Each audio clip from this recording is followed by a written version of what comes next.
All right, welcome back. Today we're making a very easy Copycat Chick-fil-A macaroni and cheese. So the first thing I'm going to do is I'm going to add 1.5 cups of elbow macaroni to a 2-quart pot that I've filled with water and about a teaspoon of salt. And I'm going to let that boil for 20 minutes. And while that's boiling, I'm going to prepare my sauce. So I'm going to add 2 tablespoons of butter. I'm going to add 1/2 cup of heavy cream and 1 cup of half and half. If you don't have those, you can use milk. If you use milk, I would not use anything but whole milk or 2%. It may not be as rich if you use skim milk. I don't know for sure because I haven't tried it that way, but just a little hint from me to you. And once I have my cream and half added, I'm going to add to that a 4-ounce block of velveeta cheese that I've cut up into cubes, and I'm going to bring this to heat at medium heat, and I'm going to just stir it periodically until everything is melted.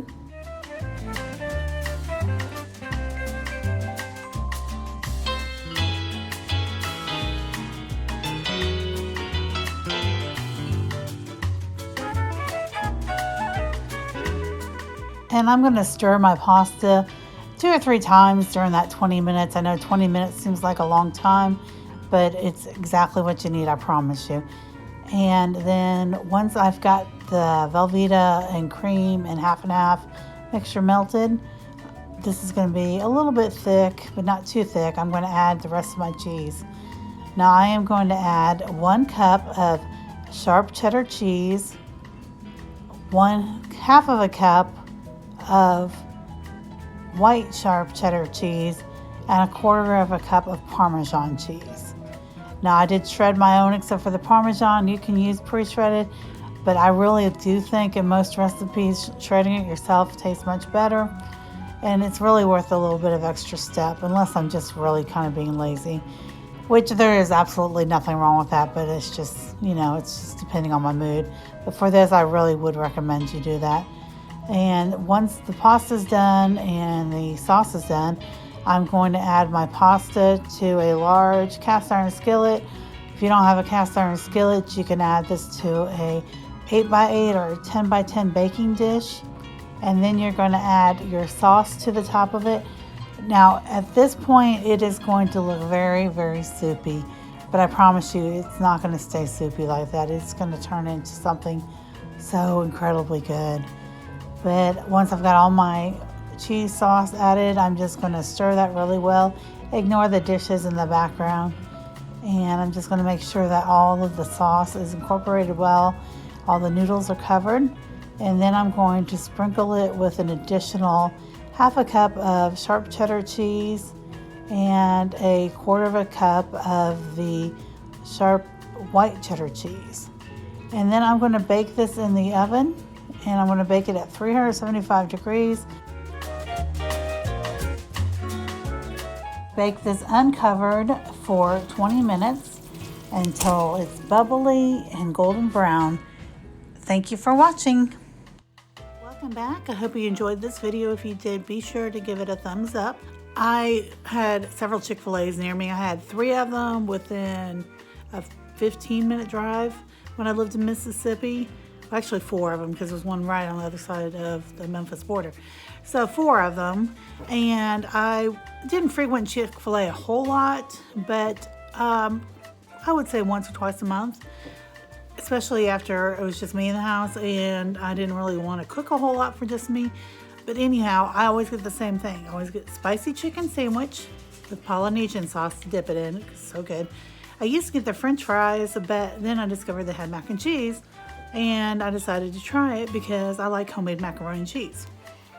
Well, I'm telling you, the first time I bit into it was heaven. I'm telling you what, it was the best macaroni and cheese I've ever tasted in my entire life. I don't like box mixes. I don't like it with the powdered cheese at all because I can't make it. It doesn't taste good. It doesn't taste good really when other people make it either. But and I'm not a big fan of like the shells and cheese kind. I like a homemade macaroni and cheese, which I have 2 other videos. I think it's 2. I may even have 3 different macaroni and cheese recipes.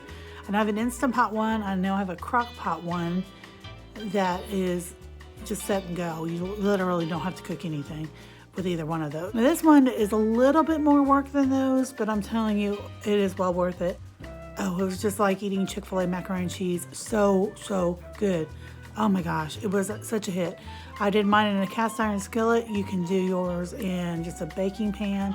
If you don't have a cast iron skillet, order one large enough, but I'm telling you what, it was worth the effort. It really didn't take that long. Probably the longest actual work for me was shredding the cheese, which I recommend doing. You can use pre-shredded, but really in something like this, I really highly recommend you not.